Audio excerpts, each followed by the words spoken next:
susi. Longganisa siguro yung ipasok mo. Iba. Yung longganisa na lang. Ha? Ipasok Kasi mo. pag ano, pag-iwan Isa-isa lang.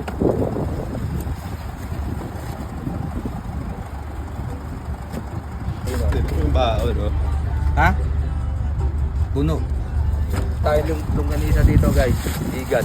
Pero.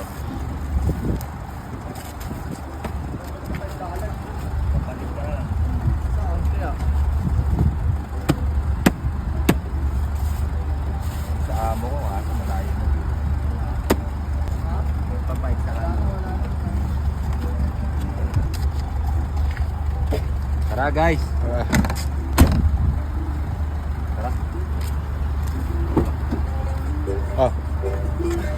Bye. Tara guys. Bye-bye na.